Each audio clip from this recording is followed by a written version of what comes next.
Hello everyone, नमस्कार साथियों, कैसे हैं आप सब। एक बार फिर से स्वागत है आपका हमारे इस सेशन में, जिसमें हम एसएससी का लाइव क्रैश कोर्स कवर कर रहे हैं। दोस्तों, आज के इस सेशन में हम लोग फिल इन द ब्लैंक्स को कवर करेंगे। इवन हमने लास्ट टाइम भी फिल इन द ब्लैंक्स को कवर किया था, आज भी हम फिल इन द ब्लैंक्स को ही कवर करने वाले हैं। बट आज के इस सेशन में हम लोग fill in the blanks based on grammar cover करेंगे। इससे पहले वाले सेशन में जो फिल इन द ब्लैंक्स हमने कवर किए थे, those were based on vocabulary. Okay, vocabulary means word पार। जबकि आज के इस सेशन में जो हम fill in the blanks cover करने वाले हैं, these are based on grammatical concepts. मतलब यहाँ पर ग्रामर के रूल्स को अप्लाई किया जाएगा एक ब्लैंक को फिल करने में। मतलब जो ब्लैंक में वर्ड आएगा, that should be according to the grammatical concepts. Okay, तो चलिए पहले जान लेते हैं कि आज के सेशन में हम लोग क्या कुछ कवर करने वाले हैं। But before I start, let me tell you, the images used in our slide deck are for educational purposes only.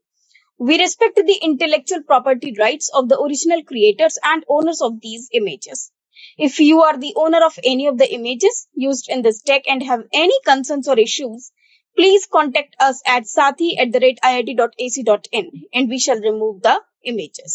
Okay? Well, आज के सेशन में हम क्या कुछ कवर करने वाले हैं, आइए जानते हैं. Well, we'll cover in this session, we will discuss 50 questions, 50 practice questions based on fill in the blanks. And these fill in the blanks are based on grammatical concepts. Okay, मतलब यहाँ पर हम grammatical rules को apply करेंगे to fill the blanks. Okay, secondly we will discuss the solutions along with explanations. मतलब हम हर एक blank के लिए एक solution देखेंगे और उसका explanation भी देखेंगे कि ये word क्यों suitable है इस blank में fill करने के लिए. तो चलिए शुरुआत करते हैं आज के इस सेशन की. Well, this is question number 1. Fill in the blank with correct option. ये क्वेश्चन है हमारे पास. जैसे कि मैंने आपको कंसेप्ट बताया था कि फिल इन द ब्लैंक्स को सॉल्व करने के लिए क्या कंसेप्ट रहता है. यहाँ पर हमारे पास भी एक क्वेश्चन, एक सेंटेंस रहेगा जिसमें एक ब्लैंक गिवन है, मतलब एक मिसिंग वर्ड है which you have to fill. And to fill this blank we have 4 options. हमारे पास पूरे 4 ऑप्शंस हैं और इन 4 ऑप्शंस में से एक करेक्ट वर्ड है जो कि यहाँ पर फिल किया जा सकता है. That we have to look for. Okay, तो चलिए शुरुआत करते हैं आज के इस सेशन की. और सबसे पहले क्वेश्चन नंबर 1 है, she was late dash the meeting because of heavy traffic. वह लेट है, किस वजह से लेट है? हैवी ट्रैफिक की वजह से. और किसके लिए लेट है? मीटिंग के लिए. अब देखिए यहाँ पर हमारे पास प्रपोजिशन आते हैं ऑन, टू, फॉर, विद. अब she was late on the meeting, no, on नहीं आ सकता. ऑन को हम यूज करते हैं जब कोई चीज किसी चीज के ऊपर हो या उसके कांटेक्ट में हो, टच में हो, तब हम ऑन प्रपोजिशन का प्रयोग करते हैं. For example, cat is on the table. अब मैं अगर आपसे कहूँ कि कैट टेबल के ऊपर है, तो वहां पर वो कैट क्या है? टेबल के ऊपर है. हम उसके लिए ऑन यूज करेंगे, क्योंकि ऑन को हम कब यूज करते हैं? जब कोई चीज किसी चीज के ऊपर हो और उसके टच में हो, है ना. टू हम यूज करते हैं डायरेक्शन के लिए. For example, he is going to school. For use किया जाता है पर्पस के लिए या एसोसिएशन के लिए. अब यहाँ पर वो लेट है, किसके लिए लेट है? वो मीटिंग के लिए. तो एक एसोसिएशन शो किया जा रहा है या फिर पर्पस शो किया जा रहा है. For example, she is going for the meeting. Okay, so वो लेट है, किसके लिए लेट है? वो मीटिंग के लिए लेट है. मतलब यहाँ पर जो करेक्ट प्रपोजिशन है that should be for. With use होता है जब कोई चीज किसी के साथ हो. For example, I am with you, I am always with you. मैं हमेशा आप लोगों के साथ हूँ. जैसे आप लोगों को किसी भी कंसेप्ट में कोई प्रॉब्लम आएगी, so I am there with you. Okay, so with का मतलब होता है जब कोई किसी चीज के साथ हो, किसी पर्सन के साथ हो या किसी भी चीज के साथ हो. तो यहाँ पर जो correct preposition that should be for. Okay, तो चलिए एक बार देख लेते हैं. Our answer is for. She was late for the meeting because of heavy traffic.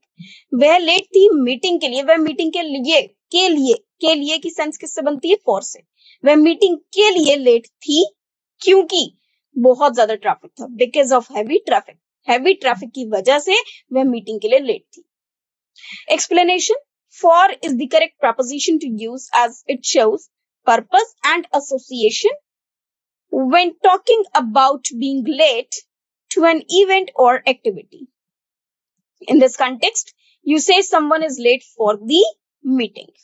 Okay, now on is used for days or dates. But not for events. अब हम on को या तो किसी पोजीशन के लिए यूज कर सकते हैं, प्लेस के लिए, जैसे कोई चीज किसी चीज के ऊपर है, उसके टच में है, तब हम ऑन का प्रयोग करते हैं। मोरोवर हम शॉर्ट टाइम ड्यूरेशंस के लिए भी ऑन का प्रयोग करते हैं। For example on Monday, on Sunday, late on Monday.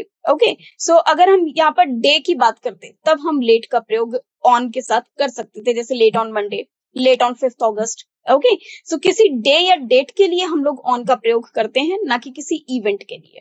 अब देखिए, ये जो जितने भी प्रपोजिशंस हैं, ये डिफरेंट डिफरेंट सेगमेंट्स में यूज होते हैं। सेम प्रपोजिशन आपको प्लेस को भी इंडिकेट कर सकता है, टाइम को भी इंडिकेट कर सकता है। सेम वे ऑन की यदि हम बात करें तो ऑन हमारा प्लेस को भी दर्शाता है। यहाँ पर क्योंकि हम टाइम ड्यूरेशंस की बात कर रहे हैं, टाइमिंग की बात कर रहे हैं, तो ये कभी किसी इवेंट को नहीं, बल्कि ऑन जो होता है वो डे या डेट्स को रिप्रेजेंट करता है। Okay, so we can say late on Monday, but we can not say late for Monday. Okay, also we can say late on Monday, but we cannot say late we cannot say late on the meeting. Okay, now to is used for direction or recipient. Late to the office might be used for, but late to the meeting, okay, is less common. And we can use to for the direction. For example, he's going to school. Okay, with generally indicates association or accompaniment. Accompaniment मतलब किसी के साथ चल देना, किसी को company देना। For example, late with the report. Okay, यदि हम किसी अनकाउंटेबल इंस्ट्रूमेंट की बात करते हैं तब भी हम with का प्रयोग कर सकते हैं। For example, he wrote with a pen. Okay, but not for describing lateness to an event. अब इवेंट के लेट यहाँ पर किसके लिए, मीटिंग के लिए लेट हुआ है, इवेंट के लिए कोई पर्सन लेट हुआ है, तो उसके लिए हम सिर्फ और सिर्फ फॉर का प्रयोग कर सकते हैं और किसी भी प्रपोजिशन का प्रयोग नहीं किया जाएगा। ओके, चलिए बढ़ते हैं नेक्स्ट क्वेश्चन की ओर। That is question number 2। He is interested dash learning new languages. अब देखिए, इस सेंटेंस से हमको एक बात तो समझ में आ रही है कि यहाँ कोई व्यक्ति है जो इंटरेस्टेड है। किस चीज में इंटरेस्टेड है? नई न्यू लैंग्वेजेस को सीखने में। ओके ओके, अब यहाँ पर हम देखते हैं कि प्रपोजिशन क्या यूज होगी। Interested on learning, interested in learning, interested at learning और इंटरेस्टेड विद लर्निंग। यहाँ जो करेक्ट आंसर होना चाहिए that is in, interested in learning. जब भी हम इंटरेस्टेड वर्ड का प्रयोग करते हैं तो हम उसके साथ प्रपोजिशन इन का ही प्रयोग करते हैं, क्योंकि उसकी रुचि है। किस चीज में उसकी रुचि है? रुचि मतलब हमारा इंटरेस्ट होना या हमारी रुचि होना। और किस में रुचि है? नई लैंग्वेजेस को सीखने में। रुचि किसी के ऊपर निर्भर नहीं करती, रुचि किसी भी फील्ड में होती है। Okay, for example, if you want to learn more languages और new languages, it means you are interested in that field. Okay, और interested in doing that work. Okay, that is why हम लोग इन word का यहाँ पर प्रयोग करते हैं, इन प्रपोजिशन का यहाँ प्रयोग करते हैं। ऑन को हम यूज करते हैं जब कोई चीज किसी पे निर्भर करे। Okay, for example, he is dependent on his parents. Okay, so on जब किसी पे कोई निर्भर करता है। ओके, यहाँ पर जो करेक्ट वर्ड होना चाहिए that is in. Okay, so the correct sentence will be he is interested in learning new languages. In is the appropriate preposition to use when expressing interest in something. So, interested in learning new languages is the correct phrasing. On is typically used for topics or surfaces, but not for expressing interest. Okay, on का प्रयोग आप topics के लिए कर सकते हैं, surfaces के लिए कर सकते हैं, लेकिन कभी भी interest को express करने के लिए नहीं कर सकते. For example, he talked with me on this topic, or he spoke on this topic. Okay, उसने इस विषय पे बोला, तो यहाँ पर on का प्रयोग हम उस विषय के लिए कर सकते हैं। He spoke on this topic. Okay, at is used for locations or specific points, not for interests. At का प्रयोग हम करते हैं specific locations के लिए, specific points के लिए, लेकिन interest के लिए नहीं कर सकते। With is used for association or accompaniment, but not for expressing interest. But का प्रयोग, sorry, with का प्रयोग हम association और accompaniment को show करने के लिए कर सकते हैं, लेकिन interest को express करने के लिए नहीं किया जा सकता। चलिए अब next पर बढ़ जाते हैं। This is question number 3. Again, fill in the blank with the correct option. Now, आप जैसे देख पा रहे हैं, अभी तक हमने जितने भी क्वेश्चंस किए हैं, इनमें हमने prepositions का ही प्रयोग किया है। Now, the cat jumped dash the table onto the floor. अब कैट ने जंप किया इस टेबल पर से, और कहां पर जंप किया? फ्लोर पर जंप किया। मतलब टेबल से जंप किया और किस पे? फ्लोर पर जंप किया। अब यहाँ पर जंप्ड के बाद यहाँ पर एक ब्लैंक है जहां पर कोई प्रपोजिशन मिसिंग है। द टेबल, मतलब टेबल पर से वो कूदी। अब देखिए दो चीजें हो सकती हैं, या तो वो टेबल को क्रॉस करती हुई कूद जाए या फिर टेबल के ऊपर से कूद जाए। बेसिकली जो कंसेप्ट रहता है वो यही है कि वो टेबल के ऊपर से उसने जंप किया। ओके, और इस केस में हम लोग अब अंडर, ऑब्वियसली जंप्ड अंडर तो यूज नहीं कर सकते कि ऑन टू द फ्लोर। अब वो कहां पर कूदी है? फ्लोर पर कूदी है। आप खुद सोचिए अगर वो टेबल के नीचे होती तो वहां से वो कूदने की रिक्वायरमेंट ही नहीं थी, और तब हम उसमें ऐसा कोई पोजीशन भी चेंज नहीं हो रही जिसके लिए हम प्रपोजिशन का प्रयोग करते। Okay, jumped under the table, तो उसका मतलब हो जाएगा कि वो टेबल के नीचे कूदी। टेबल के नीचे नहीं कूदी, वो टेबल पर से कूदी फ्लोर पे, फ्लोर के ऊपर। ओके, जो उसकी रीचिंग डेस्टिनेशन है that is on to the floor. इसका मतलब वो कहीं से जंप उसने किया, और उसने कहां से जंप किया? टेबल से जंप किया है। Okay, over the table, over the table का मतलब होता है कि टेबल है और टेबल के ऊपर से, मतलब वो टेबल को क्रॉस करती हुई निकल गई। लेकिन अगर वो टेबल को क्रॉस करती हुई निकलेगी तो ऑब्वियसली वो नीचे से निकलकर फिर ऊपर दोबारा फ्लोर पर ही चली जाएगी, फ्लोर से उठकर ही फ्लोर पर जाएगी। जबकि उन्होंने लिखा कि वो टेबल पर से जंप उसने किया और फ्लोर पर जंप किया, जो डेस्टिनेशन है वो फ्लोर है। Okay, not the starting point. That is why हम ओवर का भी प्रयोग नहीं कर सकते। बिटवीन का हम प्रयोग करते हैं जब कोई चीज दो चीजों के बीच में स्थित हो। तो यहाँ पर हम बिटवीन का भी प्रयोग नहीं कर सकते क्योंकि बिटवीन का मतलब होता है दो चीजों के बीच में। ओके, जबकि वो टेबल पर से कूदकर फ्लोर पर गई है। ओके, सो यहाँ पर हम लोग यूज कर सकते हैं जम्प्ड ऑफ। जम्प्ड ऑफ का मतलब होता है, जैसे हम लोग बोलते हैं ना जम्प्ड ऑफ द हॉर्स, मतलब जम्प्ड ऑफ का मतलब होता है उस जगह पर से कूदना जहां के लिए पोजीशन की जिस पोजीशन के बारे में बोला गया है। तो यहाँ पर जम्प्ड ऑफ एक करेक्ट फ्रेज हो जाएगा। आइए आंसर देखते हैं। Answer is off. Off is used to indicate movement from a surface और पोजीशन। ऑफ इंडिकेट करता है एक मूवमेंट को जो कि एक सरफेस से होती है, from a surface. This is very very important, और position. Okay, that is why हम यहाँ पर ऑफ का प्रयोग करेंगे। In this context, the cat jumped off the table onto the floor. वो टेबल पर से कूदकर फ्लोर पर कूदी है। Okay, meaning it moved from the table down to the floor. Under indicates movement beneath something, which does not fit the context of jumping from the table to the floor. अब under का मतलब होता है किसी चीज के नीचे। अब ऑब्वियसली ये कहीं पर भी कंटेक्स्ट में कंप्लीट नहीं होता कि वो टेबल के नीचे कूदी और फ्लोर पर कूदी, नहीं, ये कोई सेंस भी नहीं है। Over would suggest jumping across something. Across means crossing something. Okay, which is again not suitable over here, which does not fit the description of moving from the table or to the floor directly.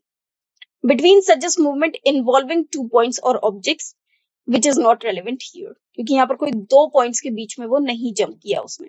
Okay, well next पर आ जाते हैं question number 4. She will meet us dash the park at 3 p.m. Okay, जब भी हम कभी एक यहाँ पर आ रहा है she will meet us in the park, at the park, on the park, by the park. By the park का मतलब होता है पार्क के साइड में। ओके, और ऑन द पार्क होता है जैसे पार्क के ऊपर। अब पार्क के ऊपर तो कोई एक सिचुएशन नहीं है, पार्क एक विद इन द बाउंड्रीज एक प्लेस है। ओके, एंड इनका अगर हम प्रयोग करें तो वो विद इन द बाउंड्रीज के लिए यूज होता है। लेकिन जो स्मॉल प्लेसेस हैं या टारगेटेड प्लेसेस हैं तो उनके लिए हम लोग एट का प्रयोग करते हैं। यहाँ जो करेक्ट आंसर हो जाएगा that will be at. Why so? At is used to specify a particular point और लोकेशन। अब हमने ये नहीं कहा कि पार्क में मिलना, हमने कहा पार्क में मिलते हैं, मतलब eight the park, such as a specific place within a large area. In this case, at the park indicates the exact location where she will meet you. And is used to show for is used for the larger areas or enclosed spaces. Enclosed मतलब जो बंद spaces होते हैं। Example, in the park might be used to describe being inside or within the park, but not the specific meeting point. हम लोग बोल सकते थे they are playing in the park. Okay, because at that time they are exactly in the park. Okay, but if I say at the park, अब इसका मतलब ये नहीं है कि एक पर्टिकुलर पार्क के अंदर आपको मिलना है। एट द पार्क हो सकता है पार्क के बाहर भी आप मुझसे मिले, ठीक है, बट एक स्पेसिफिक लोकेशन वो रहती है। ओके, दैट इज व्हाई हम एट द पार्क का प्रयोग करेंगे। Okay, because we are only telling about the specific location. Boundaries को हम कहीं से भी कंसिडर नहीं कर रहे हैं, But if someone is playing in the park area, obviously if someone is playing in the park, obviously they must be within the boundaries of the park. Okay, वो पार्क के अंदर अंदर खेल रहे होंगे. Okay, and is used for larger areas. On is used for surfaces or specific days. Example, on the table on Monday, etc. But not typically for meeting locations. Generally means by generally means near or close to something, and is not the best choice for specifying a precise meeting location. Okay. Now the next one is question number 5. The book is dash the shelf, not on it. अब देखिए यहाँ पर हम ऐसा लिख सकते थे book is on the shelf, लेकिन जैसे ही हमने देखा the book is dash the shelf, not on it, मतलब वो बुक शेल्फ के ऊपर तो नहीं है. beside का मतलब होता है बराबर में, शेल्फ के बराबर में है. between मतलब दो शेल्फ्स के बीच में है, जबकि यहाँ पर लिखा है शेल्फ और between की कोई इंडिकेशन नहीं है और दो की भी कोई इंडिकेशन नहीं है. ओके, between जब यूज होता है जब दो चीजों की बात की जाती है और दो चीजों के बीच की बात की जाती है. above मतलब शेल्फ के ऊपर है ना, और below मतलब शेल्फ के नीचे है. अब यहाँ उन्होंने बोला कि शेल्फ के ऊपर तो नहीं है, नॉट ऑन इट, तो या तो वो शेल्फ के बिसाइड में है मतलब बराबर में है, या अबव है जो शेल्फ के ऊपर कह सकते हैं आप. ओके, सो यहाँ जो करेक्ट प्रपोजिशन हो जाएगा that should be above. Above is used to indicate something located at a higher position relative to another object. In this context, saying the book is above the shelf means that the book is positioned higher than the shelf, but not directly on it. मतलब ये जो book है वो shelf के directly तो ऊपर नहीं है, लेकिन कहीं अबव वाली पोजीशन पर है. ओके, देयरफॉर हम यहाँ पर अबव का प्रयोग करेंगे. ओके, बिसाइड का मतलब होता है पूरी शेल्फ के बराबर में. अब शेल्फ के बराबर में तो कोई स्पेस नहीं है जहां पर वो रखी हुई हो, तो हम बिसाइड का प्रयोग इसलिए नहीं करेंगे. Okay, well, let us look for the other options. Beside indicates a position next to or alongside something which does not fit the context of being higher or lower relative to the shelf. Beside का मतलब होता है कोई चीज किसी चीज के बराबर में है ना. अब यहाँ पर शेल्फ का प्रयोग किया गया. अगर मान लीजिए बुक शेल्फ के बराबर में है, तो अब शेल्फ के बराबर में भी तो किसी ना किसी पोजीशन पे तो होनी चाहिए, तो हम इसके लिए बिसाइड का प्रयोग नहीं करेंगे. बिसाइड का मतलब होता है बराबर में, जबकि यहाँ हायर और अबव की जब बात होती है लोअर की, तब हम बिसाइड का प्रयोग नहीं करते. Suggest between suggest being is in the middle of two things, which is not relevant here as it does not only convey the vertical relationship. Below would suggest that the book is positioned lower than the shelf, which is contrary to the statement that is not on the shelf. Okay, जैसे उन्होंने on का भी indication दिया है, it means they are giving us the hint कि कहीं ना कहीं ऊपर तो है लेकिन एग्जैक्टली उसके ऊपर नहीं. Okay, she sings dash at the concert. अब देखिए यहाँ से क्वेश्चंस थोड़े से चेंज हो जाते हैं. These are not the questions of preposition, but यहाँ पर थोड़े से हमारे जो सेंटेंसेस हैं वो चेंज हैं. जैसे she sings dash at the concert. अब उसने गाया, किस तरह से गाया? देखिए, सिंग्स एक वर्ब है और वर्ब को क्वालिफाई करने वाला शब्द हमारे पास सिर्फ और सिर्फ एडवर्ब होता है. सो सिंग्स के बाद हम लोग ब्यूटीफुली का प्रयोग करेंगे. She sings beautifully at the concert. उसने कंसर्ट पे बहुत ही सुंदरता से, बहुत ही खूबसूरती से गाया. ओके, सो यहाँ पर आ जाएगा she sings beautifully at the concert. जो अदर ऑप्शन है, ब्यूटीफुल एक एडजेक्टिव है, हम लोग ऐसे यूज कर सकते हैं ब्यूटीफुल गर्ल.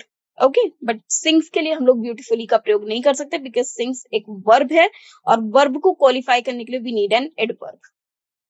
ब्यूटी एक नाउन हो जाता है, ब्यूटीफाई एक वर्ब हो जाता है. Okay, so answer is beautifully. She sings beautifully at the concert. Beautifully is an adverb that describes how she sings. Now this you can see over here. ये जो वर्ड है ब्यूटीफुली एक adverb है जो कि दर्शाता है कि कोई किस तरह से गाता है. Which is the appropriate choice when modifying a verb. In this case, sings. है ना, इस केस में कौन सा वर्ब है? Sings. तो sings को क्वालिफाई करने के लिए काम आता है. It means she sings in a beautiful manner. और beautifully का मतलब है कि उसने बहुत सुंदरता से गाया. Okay. Beautiful is an adjective that would describe a noun, not a verb. Adjective एक beautiful एक adjective है जो कि एक noun को describe कर सकता है, ना कि एक verb को. It is not used to modify how the action of singing is performed. Beauty is a noun referring to the quality of being beautiful and is not used to describe how an action is done. Beautify is a verb meaning to make something beautiful, which does not fit the context of describing how someone sings. Okay, चलिए आ जाते हैं question number 7 पर. He completed the project dash than expected. अब देखिए उसने complete किया project. कब किया कंप्लीट? जितनी एक्सपेक्टेशन थी उससे भी पहले, है ना, उससे पूर्व, क्योंकि क्विक का मतलब होता है पूर्व. अब यहाँ पर क्विक को ही 4 डिफरेंट पार्ट्स ऑफ स्पीच में दे रखा है, जैसे quick, quickly, quicker, quick clear. Quick clear basically word नहीं होता है, बट अगर हम क्विकली की बात करें तो क्विकली एक एडवर्ब है, क्विकर एक एडजेक्टिव है. क्विक एक एडजेक्टिव है बट पॉजिटिव डिग्री का, और क्विकर एक एडजेक्टिव है कंपैरेटिव डिग्री का. अब वो कह रहे हैं कि उम्मीद से भी पहले उसने अपना प्रोजेक्ट कंप्लीट कर दिया. तो उम्मीद से भी पहले मतलब हमें उम्मीद इसकी थी किसी एक पर्टिकुलर टाइम की.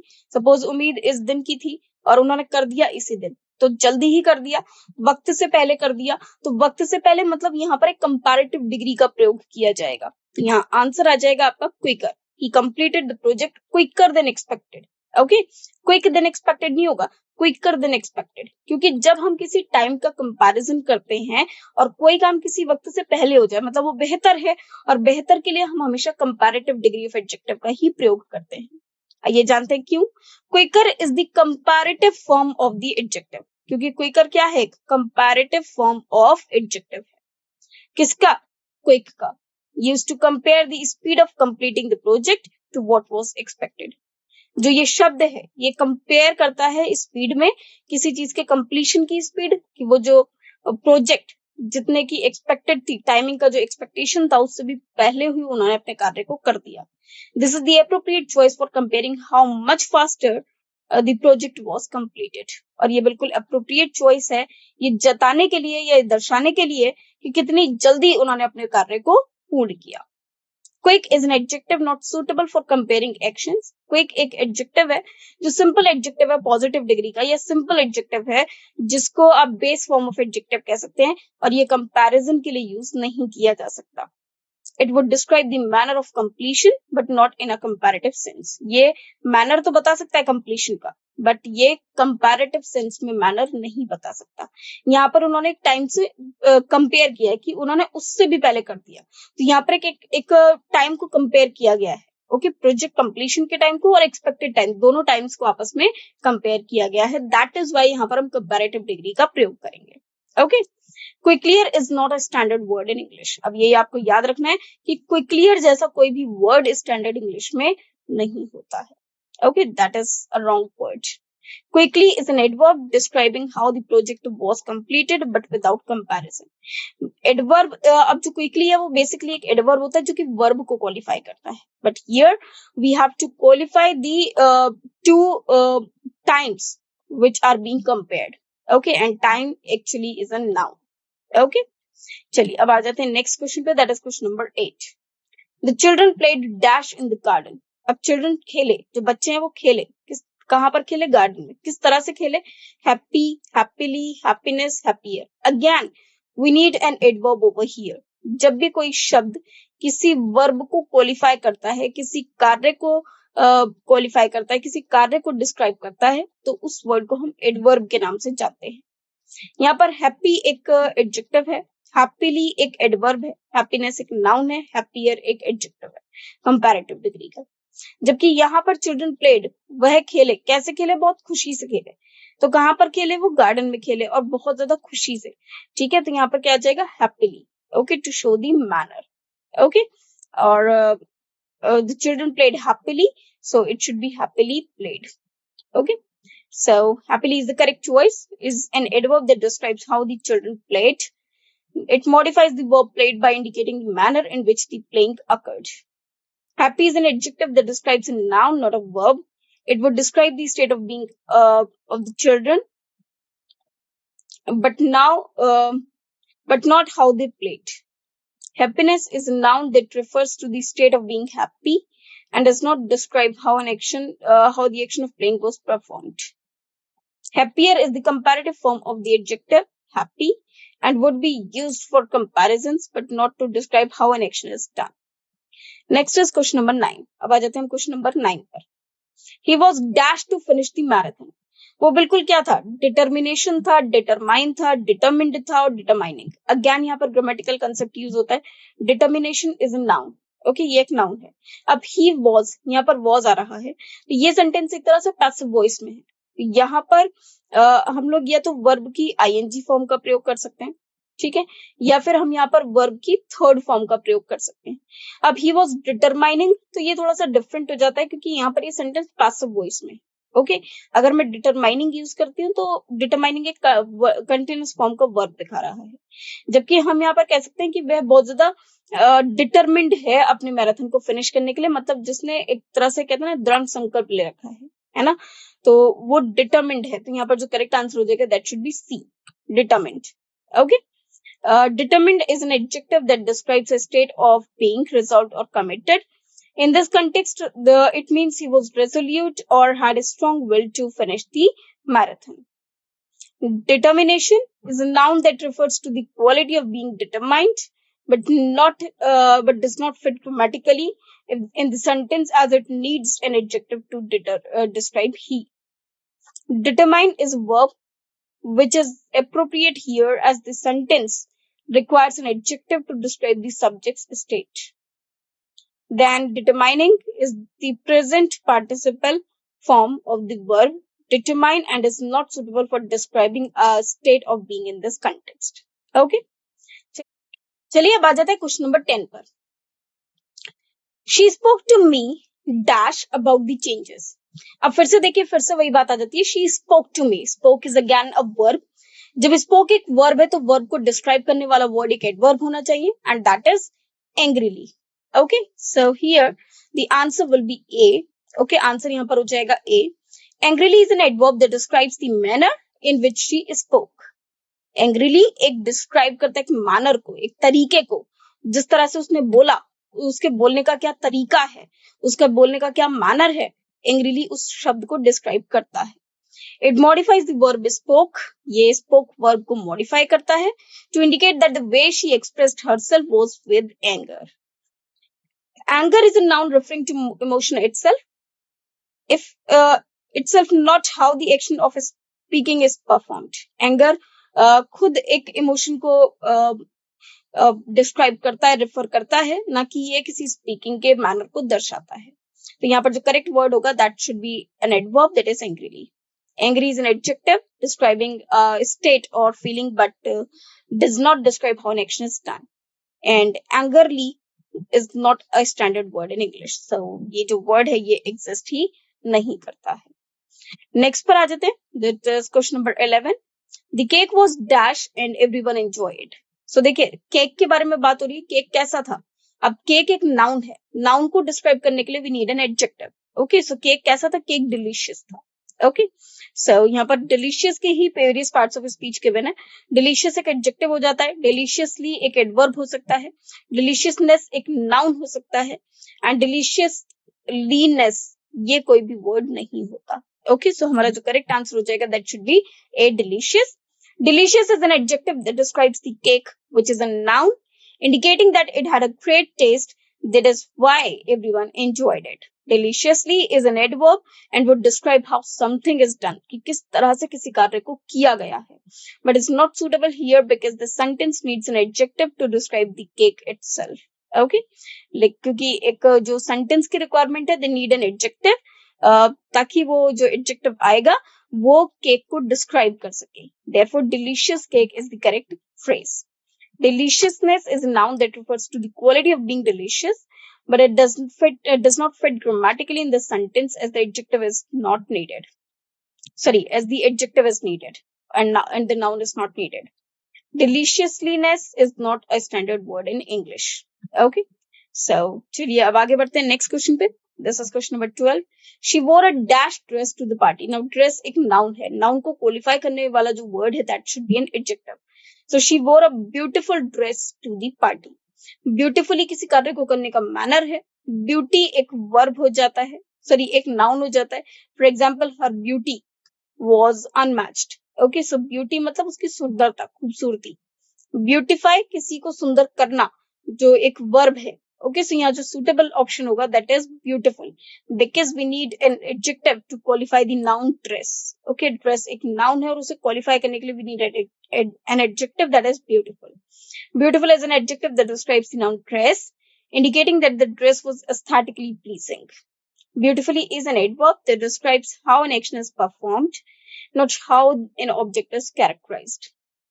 Beauty is a noun that refers to the quality of being beautiful, but does not describe the dress directly in this context. Beautify is a verb that means to make something beautiful, which does not fit the context of describing the dress. Okay, जो कि dress को describe नहीं करता. Okay, चलिए next पर आ जाते हैं. Question number 13. The old house had an dash charm.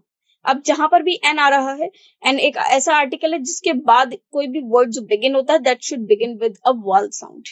Now अब हम सारे ऑप्शंस देख लेते हैं. एंटीक, एंटिकली, एंटिकेटी, एंटिक्विंग, सारे ही वर्ड्स हमारे वॉल से स्टार्ट हो रहे हैं, प्लस वॉइस भी इनकी वॉल वाली ही है. मतलब यहाँ पर कोई भी वर्ड आ सकता है. Antique, antiquely. Now had and dash charm, charm एक नाउन हो जाता है. किस तरह का चार्म है? Is it an antique charm, antiquely charmed, antiquity charm, or antiquing? So यहाँ पर जो correct answer हो जाएगा that is antique. Okay, so A, antique is the correct answer. Antique is an adjective used to describe something that is old and historical, value or style. In this context, it describes the type of the charm of the old house. Okay, or the old house had. Now question number 14.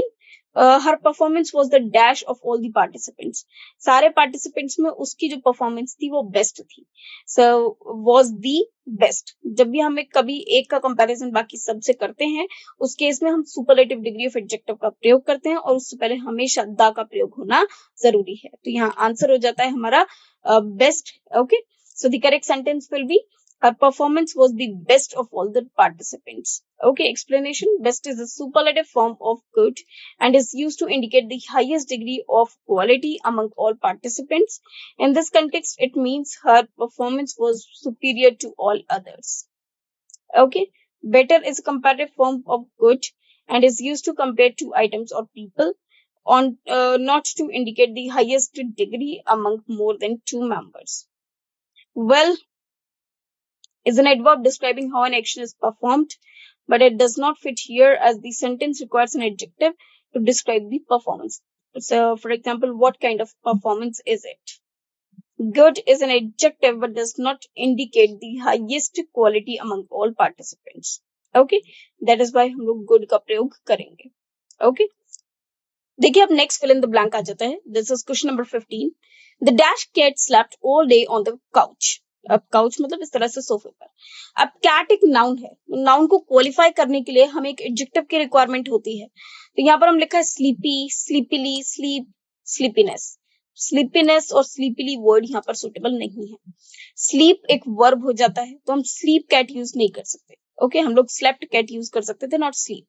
सो हम बोल सकते थे sleepy cat. Sleepy cat means सोती हुई बिल्ली, है ना, या ऐसी बिल्ली जो बार बार सोती है ना. So the sleepy cat slept all day on the couch. Okay, so यहाँ पर हम स्लीपी वर्ड का प्रयोग कर सकते हैं. Okay, answer is sleepy. Sleepy is an adjective that describes the cat's state, indicating that the cat was inclined to sleep all the day on the couch. मतलब वो हर वक्त जब देखो उसे वो सिर्फ एक टेंडेंसी उसकी रहती है कि सोती रहती है, कि सोएगी फिर उठेगी फिर सो जाएगी, लेकिन वो काउच पर ही पूरे दिन सोती रहती है और यह चाहती है सोते रहना. Sleepily is an adverb describing how an action is performed. यहाँ पर किसी भी एक्शन को परफॉर्म नहीं किया जा रहा जिसका मैनर बताया जाए. दैट इज वाई इस कंटेक्स्ट में हमको एडजेक्टिव की रिक्वायरमेंट है जो कि उस कैट की कंडीशन को बयां कर सके या कंडीशन को दर्शा सके. Okay, sleep is a noun or verb and does not function as an adjective to describe the cat. Sleepiness is a noun referring to the state of being sleepy, but it does not directly describe the cat in this context. Next question पे आ जाता है, question number 16. The dash was so loud that we could hear it from miles away. अब क्या चीज बहुत ज्यादा तेज थी? Noise, noisy, noisiness और noisily.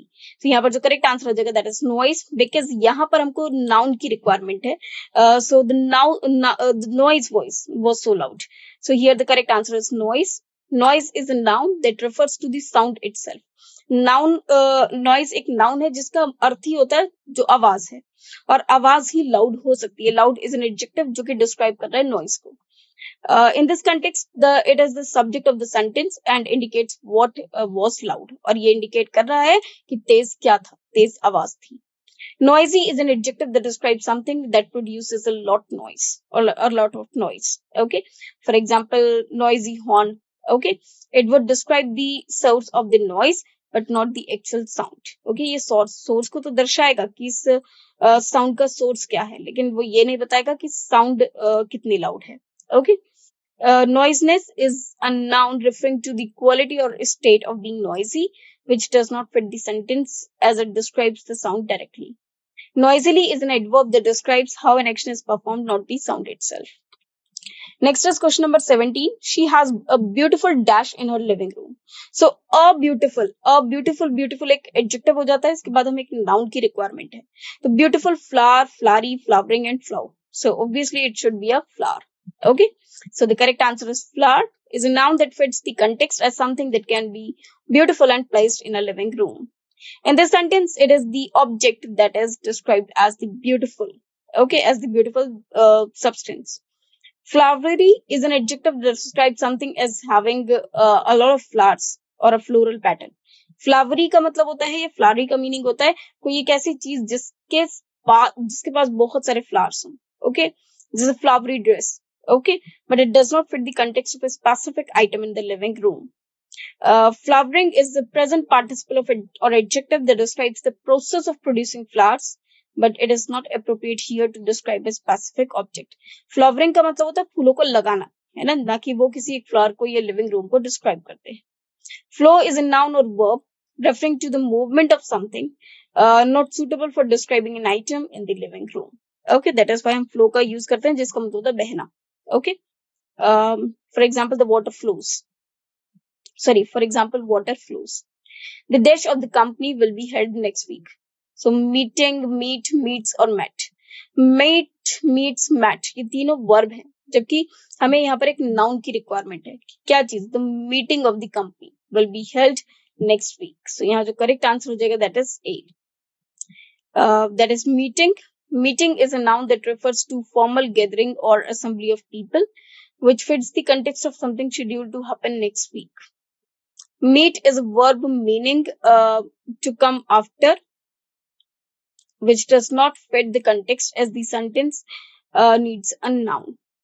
Meets is the third person pronoun singular form of the verb meet and does not fit here as the sentence needs a noun. Met is the past tense of the verb meet and is not suitable as the sentence requires a noun to describe the event. Okay, therefore the correct answer is a meeting. Okay, next question पे आ जाता है. Question number 19. She gave and dash speech at the conference. Speech एक noun है. Noun को qualify करने वाला word एक adjective होता है या present participle होता है. यहाँ पर लिखा है inspiration जो खुद एक noun है. Inspire verb हो जाता है.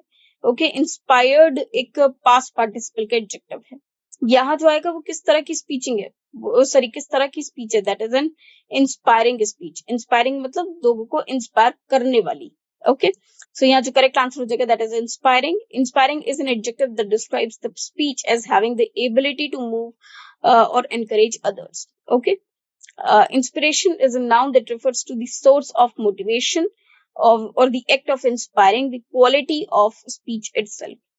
Inspire is a verb meaning to motivate or influence, but not suitable for describing the speech directly. Inspired, ये word हमने आपको भी बताया ही है. यहाँ पर जो word आएगा that is inspiring speech. Okay, inspiring एक adjective है that means having the ability to motivate someone. Now आ जाते हैं question number 20 पे. The dash of the book was gripping from start to finish. So यहाँ पर सिर्फ एक noun आ सकता है. So the story, the storied, the storytelling और the store. यहाँ पर जो सबसे suitable word होगा that should be the story. The story of the book was gripping from start to finish. जो स्टोरी है किताब की वो इतनी ज्यादा ग्रिपिंग है, मतलब इतनी ज्यादा कैप्टिवेटिंग है कि आप शुरू से लेकर लास्ट तक बंदे ही रहेंगे. Story is a noun that refers to the narrative और plot of the book, which can be gripping This fits the context as it describes what was engaging from start to finish. Here we need to explain a noun as the missing word is the subject of the sentence, and before the blank we have an article, the, which is followed by a noun. Storied is an adjective that means having a long and varied history or tradition and is not suitable for describing the engaging nature of the book's narrative. Storytelling is a noun or adjective related to the act of telling a story, and while it can describe how a story is told, it does not fit well as the story in this context. A store is a noun referring to a place where goods are sold. Store एक ऐसी जगह को कहा जाता है जहां पर चीजों को बेचा जाता है, which does not fit the context of describing the book's narrative. Okay जो कि बुक्स के बारे में यहाँ पर जो बुक की नरेशन है उसके बारे में यहाँ पर एक्सप्लेन नहीं करता है, तो ये भी एक सुटेबल वर्ड नहीं होगा. मोरोवर यहाँ पर हमको एक नाउन की रिक्वायरमेंट है which is written over there. Here we need to fill a noun, क्योंकि देखिए जब भी हमारे पास सेंटेंस में पहले एक एडजेक्टिव एक आर्टिकल आता है, आर्टिकल के बाद हम सिर्फ और सिर्फ एक नाउन का ही प्रयोग करते हैं.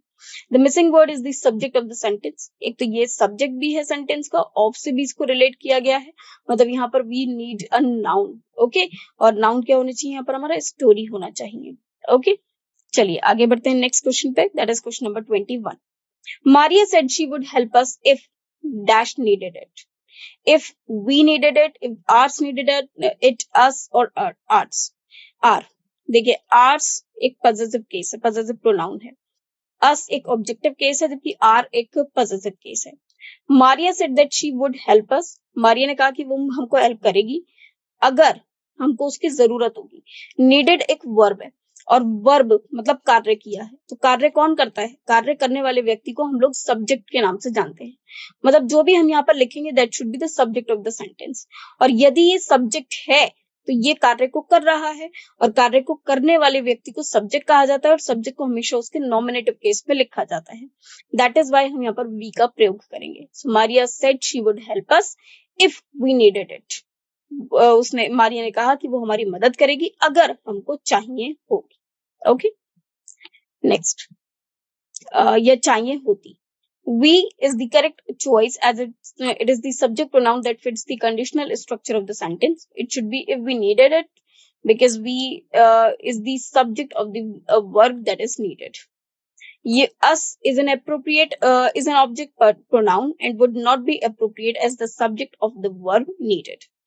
Ours is a possessive pronoun and does not fit grammatically in the context, as the sentence needs a subject pronoun. Okay, and our एक पॉजिटिव एडजेक्टिव हो जाता है. देखिए आर्स जो होता है जिसमें एस लगता है वो पॉजिटिव प्रोनाउन होता है, जबकि ओ यू आर एक पॉजिटिव एडजेक्टिव हो जाता है. ओके, वेल इस केस में हमें सिर्फ और सिर्फ एक नाउन की ही रिक्वायरमेंट है जो कि एक सब्जेक्ट को फॉर्म करता है. Next is question number 22. The cat licked dash paws after eating. Okay, अब कैट ने लिक किए, क्या लिक किए? पॉज. पॉज मतलब ऐसे पंजों को उसने लिक किया खाने के बाद. तो किसके पंजों को? अपने तो पंजों को किया होगा. सो पॉज यहाँ पर एक तरह से उसको पोजीशन बता रहा है कि पॉज किसके हैं? कैट के हैं. तो उसने क्या किया? The cat licked it paws. ये कोई सेंस नहीं होता. It's paws, yes its is the correct word, और इट्स में भी बी वाला जो इट्स है वो करेक्ट होगा. इट्स एक पॉजिटिव प्रोनाउन है या पॉजिटिव एडजेक्टिव है. सो यहाँ पर इट्स हम पॉजिटिव एडजेक्टिव ले लेते हैं. इट्स पॉज, पॉज एक नाउन हो जाता है. ओके, हम लोग ये जो इट्स होता है इसका अर्थ होता है it is. That is why ये हमारा करेक्ट आंसर नहीं होगा. Okay, so the correct answer is its. It is a possessive adjective that correctly shows ownership of the paws by the cat. In this context, it means that the licked paws that belonged to it. Okay, pronoun that refers to the cat but does not show possession. It would not be correct to use it in this context. It is a cartoon. It is a contraction. Sorry, it is a contraction for it is, it has, and does not fit the context of showing possession. They is a pronoun used for plural nouns and does not fit here since paws is singular in the context of describing cat's own paws. Okay. Now, अब आ जाते हैं question number 23 पे. Everyone should bring dash own lunch to the picnic. अब देखिए, जब भी हम लोग वर्ड यूज करते हैं एवरीवन, तो एवरीवन हमेशा सिंगुलर ट्रीट किया जाता है, जिसके साथ हम हमेशा singular verb and singular positive case का ही प्रयोग करते हैं। अब यहाँ पर एवरीवन आया, should bring dash own lunch to the picnic. जब अगर सारे ऑप्शंस देखें तो हिज एक पॉजिटिव केस है, देयर्स भी एक पॉजिटिव केस है। इन दोनों में हम लोग हिज का प्रयोग करेंगे, जिसके दो कारण हैं। एक तो एवरीवन सिंगुलर है, जिसके साथ पॉजिटिव केस भी सिंगुलर ही यूज होगा। सो करेक्ट सेंटेंस बन जाएगा everyone should bring his own lunch to the picnic. Moreover everyone, और जब यहाँ पर रिक्वायरमेंट है तो हमें एक एडजेक्टिव की रिक्वायरमेंट है ओन लंच के साथ, क्योंकि लंच एक नाउन हो जाता है एंड नाउन के साथ हम पॉजिटिव एडजेक्टिव का तो प्रयोग कर सकते हैं, पॉजिटिव प्रोनाउन का नहीं कर सकते। तो यहाँ जो सुटेबल वर्ड है that is his. His is a possessive adjective used to indicate ownership and is appropriate here to show that each person should bring the lunch that belongs to him. With everyone, we use singular possessive case and singular verb. Okay. Theirs is also possessive pronoun that refers to something already mentioned but does not fit grammatically in the sentence structure. क्योंकि यहाँ पर हम लोग अगर लिख सकते हैं everyone, अगर मुझे सिर्फ और सिर्फ ऐसे लिखना होता जैसे देयर ओन लंच ना होता या हिज ओन लंच ना होता, तब हम सिर्फ और सिर्फ देयर्स का प्रयोग कर सकते थे। ओके। देम एक ऑब्जेक्ट प्रोनाउन है जिसकी यहाँ पर कोई नीड नहीं है। दे एक सब्जेक्ट प्रोनाउन है, उसकी भी यहाँ पर कोई नीड नहीं है। Next is question number 24। Jason and I will go to the concert if dash can find tickets. So if we can find, again हमको यहाँ पर एक सब्जेक्ट की रिक्वायरमेंट है, तो if we can find tickets हो जाएगा। अस कैन नहीं हो सकता, आर्स कैन नहीं हो सकता, आर कैन नहीं हो सकता। ये तीनों हमारे ऑब्जेक्टिव या फिर पॉजिटिव केसेस हैं, जबकि यहाँ पर हमें एक नॉमिनेटिव केस की रिक्वायरमेंट है एंड एक सब्जेक्ट की रिक्वायरमेंट है। दैट इज वाई हम लोग वी का प्रयोग करेंगे। Okay, so our answer is A we. We is the correct subject pronoun to use in this context because it acts as the subject of the word can find. The sentence structure needs a subject pronoun to complete the conditional clause correctly. If we can find tickets, us is an object pronoun and is not appropriate here as it does not serve as the subject of the verb. Ours is a possessive pronoun. It does not fit grammatically in this context where a subject pronoun is needed. Are is a possessive adjective and also does not fit in the role of a subject pronoun. Next is question number 25. The book on the table is dash. अब देखिए, जो book है table पर वो किसकी है, वो मेरी है, एक पोजीशन को शो कर रहे हैं। यहाँ पर हम लोग माइन का प्रयोग करेंगे। हम लोग यूज कर सकते हैं the book on the table is mine. It means हम उस टेबल की बात, उस बुक की बात कर रहे हैं जो कि टेबल पे रखी है और वो बिलोंग करती है मुझको, है ना, मतलब मेरी है। ओके, हम लोग अगर यहाँ पर ऐसे लिखते the book on the table is mine book, तब वो गलत हो जाता, तब हम उस केस में माई का प्रयोग करते। एडजेक्टिव पॉजिटिव एडजेक्टिव हो या पॉजिटिव प्रोनाउन हो, इसका हमको यही ध्यान रखना है। अगर ब्लैंक के या जहां पर हमको पॉजिटिव वर्ड को फिल करना है उसके जस्ट बाद यदि एक नाउन है तो हम एडजेक्टिव को फिल करेंगे, जस्ट बाद अगर एक नाउन नहीं है तो हम एक प्रोनाउन को फिल कर सकते हैं या करते हैं। So here the correct word is mine. Mine is a positive pronoun used to indicate that something belongs to the speaker. In this context, it correctly shows that the book on the table belongs to the speaker. My is a possessive adjective that modifies a noun, but here it would need to be followed by a noun. Example, my book, which is not the case in this sentence. I is a subject pronoun and does not fit in this context as it is not used to show possession. Me is an object pronoun and does not indicate possession. Now next question पे आ जाते हैं, that is question number 26. She wanted to go on the beach dash it started raining.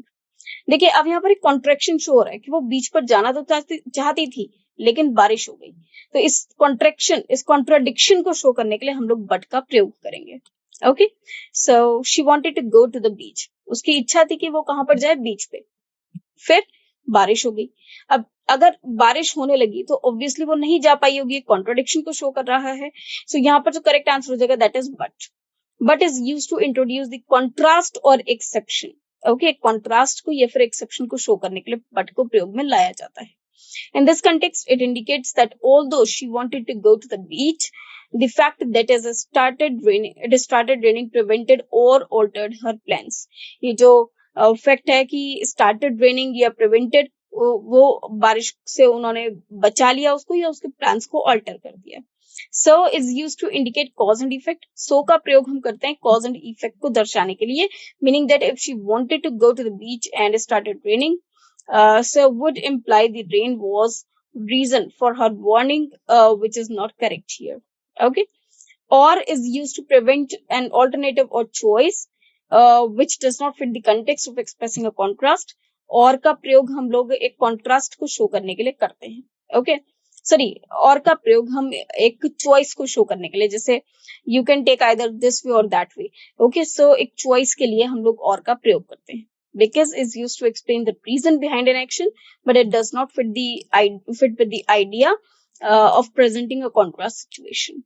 Okay. Next is question number 27. I can either go to the movies dash stay at home and read a book. अब देखिए हमारे पास either word का प्रयोग किया गया। either के साथ हम हमेशा पेयर में और का प्रयोग करते हैं। Okay, this is the correlative pair. So here the answer is और, आंसर यहाँ पर सी हो जाएगा और। Or is used to prevent alternatives or choices. In this context, it indicates the two possible options: going to the movies or staying at home to read a book. In a correlative conjunction, either or is a pair and would be used to add information rather than present alternatives. So it does not fit the context where two choices are being offered. Okay, but introduces contrast rather than alternatives. So it is not appropriate here. Okay. No is used to present a negative alternative. Okay, and is typically it is nor actually used after the negative statement, that is neither nor. It does not fit the context of offering two positive choices. Okay, now the next one is question number 28. He was late to the meeting dash he forgot to set his alarm. अब देखिए वो late था meeting के लिए। यहाँ पर एक तो उन्होंने दिया कि एक स्टेटमेंट उन्होंने दी that he was late to the meeting, तो ये एक इन्फॉर्मेशन है। He forgot to set his alarm. अब वो अलार्म सेट करना भूल गया था। अब वो अलार्म सेट करना भूल गया इसीलिए वह लेट था। ओके, सो यहाँ पर जो करेक्ट ऑप्शन हो जाएगा वो क्या हो जाएगा? Because. So here the answer is because. Because is use to explain the reason for something. Because एक रीजन को स्टेट करने के लिए प्रयोग में लाया जाता है। यहाँ पर he forgot to set his alarm is the reason. ये एक रीजन है। किस चीज का रीजन है? that he was late to the meeting. Okay, ये cause है जबकि उसका effect ये एक cause है। He forgot to set his alarm and he was late to the meeting. This is the conclusion or the result of not of forgetting to set the alarm. Okay, and is used to connect similar ideas or add information, not to provide a reason or cause. Although introduces a contrast or concession, but it does not fit here as it implies an unexpected outcome rather than providing a reason. For can be used to indicate reason, but is more formal and less commonly used in modern conversational exam compared to because. Okay. यहाँ पर जो ये word है for can be use to indicate reason, लेकिन for का प्रयोग हम लोग ऐसे नहीं करेंगे। फॉर का प्रयोग हम एसोसिएशन के लिए भी करते हैं और भी चीजों के लिए करते हैं। फॉर का प्रयोग भी यहाँ पर किया जा सकता है, बट जो सुटेबल वर्ड है वो बिकॉज है। अगर बिकॉज ना होता तो आप फॉर की तरफ जा सकते थे, क्योंकि फॉर को भी हम रीजन शो करने के लिए लिखते हैं। Now this is question number 29. I will bring dessert dash you bring the drinks. अब देखिए यहाँ पर दो पीपल हैं, दोनों आपस में बात कर रहे हैं कि भाई डेजर्ट मतलब मीठा मैं ले आऊंगा जबकि तुम ड्रिंक्स ले आना। तो यहाँ पर दो पर्सन है, दोनों अलग अलग चीजों को लेकर आ रहे हैं। तो अगर कोई पर्सन एक चीज लेकर आ रहा है, दूसरा कुछ और लेकर आ रहा है, तो इस कॉन्ट्रोडिक्शन को शो करने के लिए या दो डिफरेंट थिंग्स को कंसिडर करने के लिए we use the word while. Okay, so here the correct word is while. While is used to show that two actions are happening at the same time or in parallel. Okay, दो action जो parallelly चल रहे हैं। In this context, it indicates that one person will bring dessert and the another will bring drinks simultaneously. If introduces a conditional statement, which is not appropriate here, since the sentence is about dividing tasks rather than setting conditions. Okay, so is used to show a cause and effect relationship, which does not fit the context of dividing tasks. Okay, unless introduces a negative condition which does not apply to the context of coordinating tasks. Next is question number 30. She studied hard dash she did not pass the exam. अब देखिए किसी व्यक्ति ने मेहनत करी, तो मेहनत करी तो ऑब्वियसली उसको पास होना चाहिए, जबकि वो पास नहीं हुई। तो यहाँ पर दोनों में कॉन्ट्रोडिक्शन शो हो रहा है। येट एक ऐसा वर्ड है जो कॉन्ट्रोडिक्शन को शो करता है। सो और चॉइस को बताता है, जबकि सो उसका रिजल्ट बताता है, बिकॉज भी उसका रीजन बताता है। जबकि यहाँ पर ये स्टडीड हार्ड और she didn't pass the exam, ये कोई रीजन नहीं है, बल्कि ये कॉन्ट्रोडिक्शन को शो कर रहा है। दैट इज वाई हम येट का प्रयोग करेंगे, जिसका मतलब है शी स्टडीड हार्ड, उसने मेहनत की, फिर भी वह फेल हो गई या वह एग्जाम पास नहीं कर पाई। Okay, yet is used to introduce a contrast or unexpected result.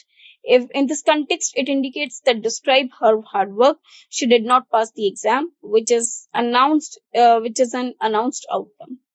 So is used to indicate cause and effect, which would imply that her studying hard was the reason for passing the exam, not for opposite. Okay, or not the opposite. Or is used to prevent an alternative or choice which does not fit the context of showing a contrast.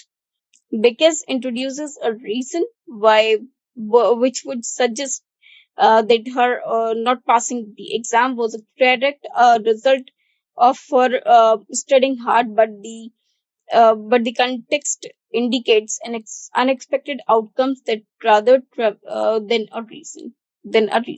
Okay. Next is question number 31. She adopted dash from the shelter. Okay, so she adopted dash cat. So cat से पहले हम लोग ए का प्रयोग करेंगे। ए का प्रयोग हम लोग जब भी कॉन्सोनेंट साउंड होता है उससे पहले और एक सिंगुलर काउंटेबल नाउन के साथ प्रयोग करते हैं। यहाँ पर आंसर हो जाएगा आपका ए, दैट इज ए या अ। A is the appropriate indefinite article to use before a singular noun, countable noun, when referring to something for the first time or when it is not specified which is particular one. In this context, a cat indicates that she adopted one cat from the shelter, but not specifically or a specific one previously mentioned. N is used before the words that start with the vowel sound. However, यहाँ पर cat का प्रयोग किया गया जो कि vowel sound में नहीं है. The is the definite article used to refer to a specific item known to both the speaker and the listener. In this case, the cat is not previously specified, so the is not appropriate. Some is used for plural or uncountable nouns and would not fit with a singular countable like cat. Okay, some को जब हम countable nouns के साथ प्रयोग बुलाते हैं तो उसके साथ plural noun का प्रयोग होता है, जैसे some cats were there. Okay, we cannot say some cat were there. सो सम को हम जब भी काउंटेबल नाउन्स के साथ यूज करते हैं तो वहां पर जो काउंटेबल नाउन्स होते हैं दैट दो शुड बी प्लूरल, क्योंकि सम अगर काउंटेबल नाउन के साथ आएगा, सम का मतलब होता है कुछ, इसलिए हम प्लूरल काउंटेबल नाउन्स का ही प्रयोग करेंगे। ओके, जबकि यहाँ पर कैट है जो कि सिंगुलर है। नेक्स्ट आ जाता है question number 32। Dash Eiffel tower is one of the most famous landmarks in the world. Eiffel tower एक मॉन्यूमेंट है, ओके, और famous monument. And famous monument से पहले हम हमेशा आर्टिकल द का प्रयोग करते हैं, तो सिंपल सा है कि सी का करेक्ट आंसर हो जाएगा, that is the. The is the definite article used to refer to a specific well-known object or landmark. In this context, the Eiffel Tower is a specific landmark that is widely recognized. Okay. Next पर आ जाते हैं question number 33। I need dash advice on this matter. Okay, अब देखिए यहाँ पर advice एक uncountable noun है। जब भी हम ए और एन का प्रयोग करते हैं तो वो काउंटेबल नाउन्स के साथ करते हैं। एडवाइस एक अनकाउंटेबल नाउन है तो हम ए या एन में से किसी का भी प्रयोग नहीं कर सकते, ए एन द का भी प्रयोग नहीं कर सकते, क्योंकि द का प्रयोग हम जब करते हैं जब कोई एक पर्टिकुलर वर्ड होता है, स्पेसिफिक होती है, जैसे एडवाइस सिर्फ और सिर्फ आपकी एडवाइस। ओके, सो यहाँ पर आपको सिर्फ एक एडवाइस चाहिए तो हम लोग बोल सकते हैं I need some advice on this matter. Okay, so यहाँ पर सम करेक्ट वर्ड हो सकता है, used to refer to an unspecified amount of number of something, often in the context where the exact quantity is not known और is not important. In this case, some advice means that you need a certain amount of advice, but the exact amount is not specified. Now, question number 34, dash book on the table is mine. अब फिर से हम किसी book को refer कर रहे हैं कि वो बुक जो टेबल पे है वो मेरी है, मतलब आप सिर्फ उसी बुक की बात कर रहे हैं जो कि टेबल पे है, सारी बुक्स की बात नहीं हो रही, यहाँ पर सिर्फ उसी बुक की बात हो रही है जो कि टेबल पे है। तो ये एक स्पेसिफिक बुक है, और जब भी हम स्पेसिफिक नाउन के बारे में बात करते हैं तो हम द का प्रयोग करते हैं। तो here the answer will be the. The is the definite article used to refer to a specific known item. In this context, the book on the table specifies which book is being referred to and indicates that is known or indefinable. Therefore, the is the correct answer. And N are indefinite articles used for the non-specific items, whereas some is used for unspecified quantities or amounts. And some अगर countable noun के साथ use होता है तो वो countable noun should be plural. Now question number 35. She is dash expert in environmental science. Again, expert आ रहा है यहाँ पर, expert ई से begin हो रहा है जो कि एक vowel sound है. Okay, also एक vowel है, और expert ये word भी आपका vowel sound हो जाता है, जिससे पहले हम n का प्रयोग करेंगे. So ये हो जाएगा she is an expert. An is used before words that start with a vowel sound. In this case, expert starts with a vowel sound a. So n is the correct article to be used over here. A is used before the words that start with a consonant sound or that begins with a consonant or the consonant sound, which does not fit here because expert starts with a vowel sound. D is used to refer a specific known item. अगर हम कहते हैं कि कोई एक expert है ना, एक एक्सपर्ट को बुलाया गया, वो एक एक्सपर्ट है, तो हम उसमें पहले भी कभी भी द का प्रयोग नहीं करेंगे. Next is question number 36. By next year she dash her degree. देखिए, जब भी हम बाय नेक्स्ट ईयर का प्रयोग करते हैं, याद रखिए by next year, by the time हम एक फ्रेज लेकर चलते हैं. बाय द टाइम के बाद जो सेंटेंस बनता है वो दो क्लॉजेस में बनता है, first clause and the second clause. First clause को हम हमेशा प्रेजेंट इंडेफिनिट टेंस में लिखते हैं. यदि ये प्रेजेंट इंडेफिनिट टेंस में है तो रिमेनिंग क्लॉज आपका फ्यूचर परफेक्ट में होगा. ओके, प्रेजेंट इंडेफिनिट के रूल्स होते हैं subject plus verb 1, and future perfect के रूल्स होते हैं subject plus will, then have, then verb third form. Okay, so here the correct by next year she will have completed her degree. So यहाँ पर choice हो जाएगी that is will have completed, because by next year मतलब future की बात हो रही है, that is why हम लोग यहाँ पर future वाला rule apply करेंगे. So by next year she will have completed her degree. Will have completed is the future perfect tense used to indicate an action that will be finished before a specific point in the future. In this case, by next year, it is appropriate for describing the completion of an action by the future time. Okay. Will complete is the simple future tense, which indicates an action that will occur in the future but does not specify that it will be completely a certain point. Completed is the simple past tense, which is used for actions that have already been finished and does not fit the future context. Next is question number 37. They dash to the store every Saturday. अब देखिए, every Saturday मतलब ये उनका हर बार का ये routine है. जब भी हम किसी रूटीन को या कोई ऐसा एक कार्य जो हम बार बार किसी जब हम फ्रीक्वेंटली करते हैं या किसी प्रॉपर इंटरवल्स पे करते हैं, तो इस तरह के सेंटेंसेस को हम प्रेजेंट इंडेफिनिट टेंस में ही लिखते हैं, और या फिर आप उनको सिंपल प्रेजेंट टेंस भी कह सकते हैं, जिसके रूल्स होते हैं subject plus base form of the verb. So they go to the store every Saturday. They plural noun है, plural verb की रिक्वायरमेंट होगी, तो A हमारा करेक्ट आंसर हो जाएगा, that is they go. Okay, so the correct answer is A, they go. Go is the simple present tense which is used to describe habitual actions or routines. In this context, it indicates that going to the store every Saturday is a regular activity. Went is the simple past tense. Go की ही past tense went है, जो कि आप simple past tense में प्रयोग में ला सकते हैं. Will go is actually the future indefinite tense or simple future tense. And going is used in the present continuous tense. Okay, जब भी कोई continuous tense का verb होगा जिसमें is rm या be की किसी भी form का प्रयोग किया जाता है, जब कोई activity ongoing action को show करती है, तब हम उसमें going का प्रयोग करते हैं या फिर ing verb का प्रयोग करते हैं. Now next is question number 38. She dashed a book when the phone rang. अब देखिए, when the phone rang मतलब past की बात हो रही है. अब कोई एक्शन जब पास्ट में चल रहा था उसी वक्त फोन बजा, इसका मतलब कोई एक पर्टिकुलर एक्शन चल रहा था, तो हम इसमें लिख सकते हैं she was reading a book when the phone rang. Okay, so answer should be C, was reading. Was reading is the past continuous tense which is used to describe an ongoing action that was happening at a specific moment in the past. एक ongoing action जो कि एक specific moment पे चल रहा था past में. In this context, it indicates that the action of reading a book was in progress when the phone rang. Reads is the simple present tense which is used for habitual actions or general statements and does not fit the context of the past action. Has read is the past perfect tense which is used to describe an action completed before the another action in the past. Okay, perfect में हम उन actions को show करते हैं जो किसी एक particular time से पहले हो चुके थे. लेकिन जब फोन बजा, मैं बुक पढ़ रही थी, तो ये कोई एक्शन था जो चल रहा था पास्ट में. at the same time another action took place. Okay, so उस एक्शन को शो करने के लिए हम लोग पास्ट कंटिन्यूअस टेंस का प्रयोग करेंगे जिसमें subject plus was and were, then were with ing का प्रयोग किया जाता है. Okay, all these rules we have already covered in the tenses chapter. Read is the simple past tense. Read का third form और second form भी same रहता है, read and read. However, इनका जो spelling है वो same रहता है, that is R-E-A-D, but pronunciation changes, that is read. Okay, now let us move to the question number 39. I dashed my homework by the time the teacher arrives.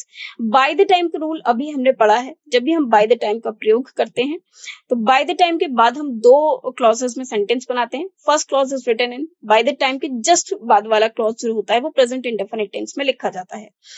जैसे by the time है तो इसके just बाद वाला clause आपका किस में लिखा जाएगा? Present indefinite tense. That is subject plus verb 1 और verb 5, that is S और ES form. So teacher एक singular subject है तो arrives का हमने प्रयोग किया. Remaining clause should be made in future perfect tense, that is will have completed or will have then third form.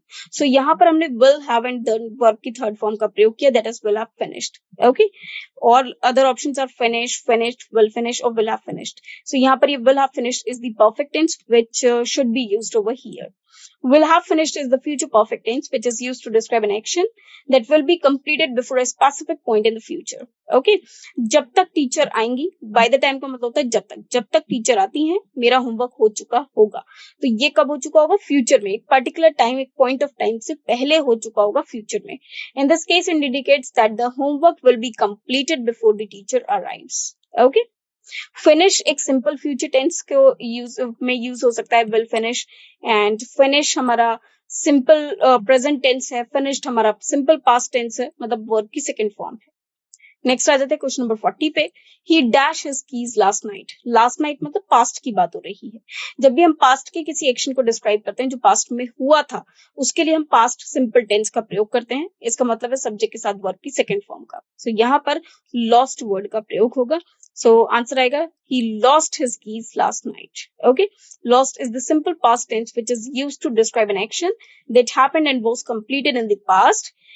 In this context, it correctly indicates that he lost his keys last night. Okay, losses is the simple present tense and describes a habitual action or something that happens regularly which does not fit the past time frame of last night. Okay, next आ जाते हैं question number 41 पे. She dash to the gym every day. Okay, so every day मतलब रोज की बात हो रही. तो जब हम कोई काम रूटीन में करते हैं, जब कोई एक्शन ऐसा होता है जो रूटीन को शो करता है, that should be written in present indefinite tense. So she goes to the gym every day. Go आप हमेशा प्लूरल वर्ब, प्लूरल सब्जेक्ट के साथ या तो फिर आई के साथ प्रयोग में लाते हैं. तो यहाँ पर हो जाएगा she goes to the gym every day.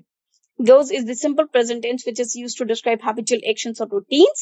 Okay, in this context it indicates that that going to the gym is a daily routine for her.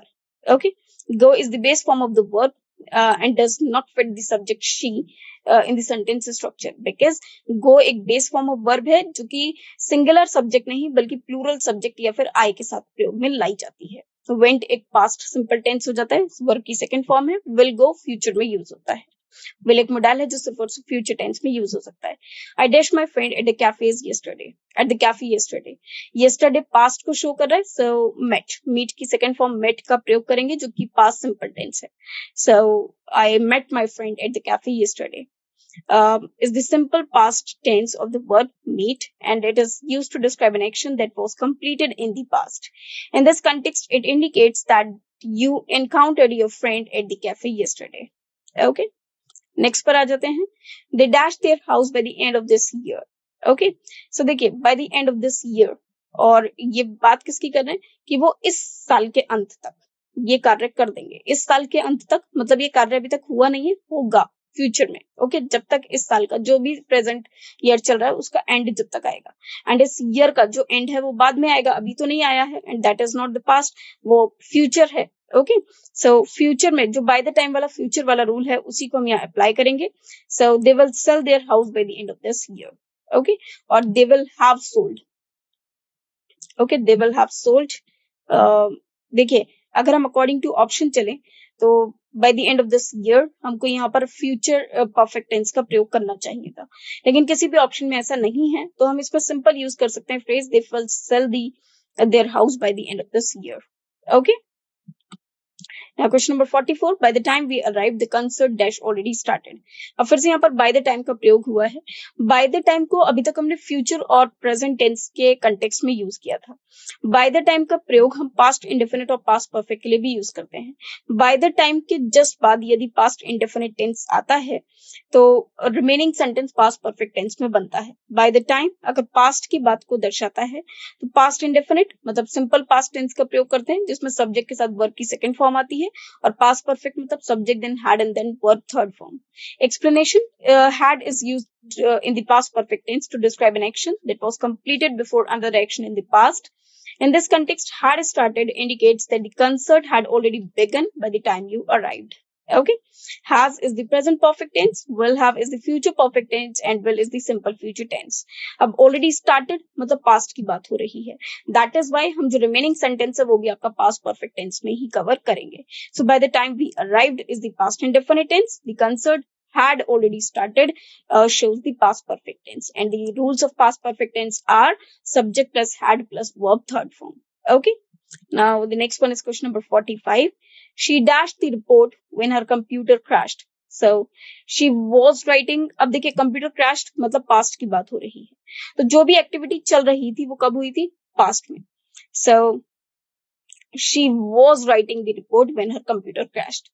वो उस वक्त रिपोर्ट लिख रही थी जब एकदम कंप्यूटर क्रैश हो गया। So the answer will be was writing। Was writing is a past continuous tense used to describe an ongoing action that was happening at a specific moment in the past।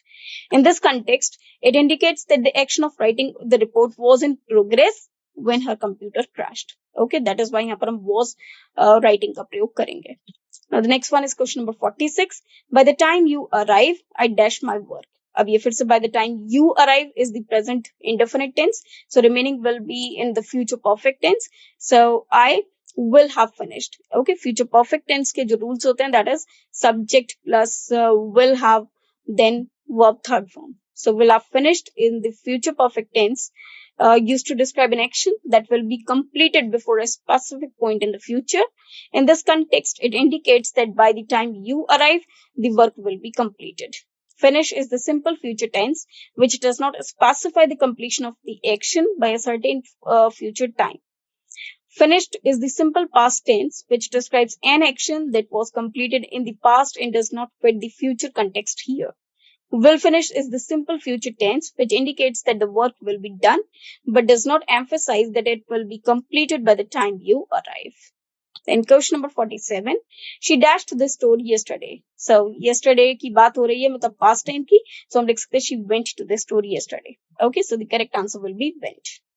Okay, went is the simple past tense of the verb go, which is used to describe an action that was completed in the past। In this context, it correctly indicates that she went to the store yesterday। Goes is the simple present tense which describes a habitual action or something that happens regularly, not a past action। Will go is the simple future tense indicating an action that will happen in the future, not in the past। So will go का हम प्रयोग यहाँ नहीं करेंगे क्योंकि will go show करता है future के टाइम को, जबकि हम यहाँ बात कर रहे हैं पास्ट के टाइम की। Okay, next is question number 48। I dash you a message as soon as I get there। Okay, I get there means present की बात हो रही है, और जब हम प्रेजेंट की बात करते हैं तो प्रेजेंट का कॉम्बिनेशन हमेशा फ्यूचर के साथ बनता है। तो यहाँ पर हम लिख सकते हैं I will send you a message as soon as I get there. Okay, जैसे ही मैं वहां पहुंच जाऊंगी आपको मैसेज करूंगी, तो पहुंच जाऊंगी, अब पहुंचूंगी भी फ्यूचर में और फिर उसके बाद मैसेज करूंगी, तो इसीलिए हम लोग जो लेटर एक्शन होता है उसके लिए हम फ्यूचर इंडेफिनिट का प्रयोग करते हैं। तो यहाँ पर आंसर हो जाएगा will send. Will send is the simple future tense used to indicate that an action that will happen in the future. In this context, it correctly describes the action of the sending a message once you arrive at a destination. Send is the simple present tense which is used for habitual actions or general truths but does not fit the future context here. Send is the simple past tense and am sending is shows the action which is going on right now. Okay, whereas इस sentence में हमको ऐसा action show करना है जो कि future में होगा, कि जब मैं वहां पहुंच जाऊंगी तब आपको मैसेज करूंगी. ओके, तो मैं ये कार्य भी कब करूंगी? जब पहुंच जाऊंगी, मतलब अभी तक तो मैं पहुंची भी नहीं हूँ और उसके बाद कोई कार्य किया जाएगा, तो ये सिंपली फ्यूचर को शो करता है. Next is question number 49. They dash a lot of time in the park last weekend. Last weekend फिर से past time को show करता है. That is हम यहाँ पर spend का second form use करेंगे. That is spent. That is past indefinite tense. Okay. So spent is the simple past tense of the verb spent used to describe an action that was completed in the past. In this context, it indicates that they used a lot of time in the park last weekend. Spent is the simple present tense, well spent is the future tense. अब last weekend मतलब past की बात हो रही है, तो यहाँ पर हम spent का ही प्रयोग करेंगे. Now this is the last question of today's session. She dash her homework right now. अब right now मतलब ये action अभी चल रहा है, और जब अभी चल रहा है मतलब वो कार्य अभी कर रही है. So हो जाएगा she is doing her homework right now. Okay, that shows कि ये कार्य अभी चल रहा है. So she is doing her homework right now. Is doing is the present continuous tense used to describe an action that is currently happening. In this context, it indicates that she is in the process of doing her homework right now. Does is the simple present tense used for habitual actions or general truths, which does not convey the ongoing nature of the action. Did is the simple past tense, which describes an action that was completed in the past, not something happening right now. Has done is the present perfect tense, which describes an action that was completed at some indefinite time in the past and has a relevance to the present. जब भी हम perfect tense का प्रयोग करते हैं तो show करते हैं कि कार्य हो चुका है लेकिन इसकी relevance आज तक भी है. Okay, so present में भी जब उसकी relevance शो की जाती है तो उसको हम present perfect tense में लिखते हैं. जितने भी टेंसेस हैं और उसके रूल्स हैं वो हम ऑलरेडी टेंसेस के चैप्टर में कवर कर चुके हैं. If you have not read that chapter yet, आप जाइए और उसको भी सेशन को एक बार कंसिडर कीजिए, रेफर कीजिए, सो दैट ये जितने भी रूल्स हैं और ये रूल्स कहाँ एप्लीकेबल हैं वो सब आपको वहां से समझ में अच्छे से आएगा. आई होप ये सारे क्वेश्चंस आपको अच्छे से समझ में आए होंगे. If you have any doubts you can ask, and if you want to learn more you can stay connected with me. In fact, you stay connected with me. Till then, thanks to you.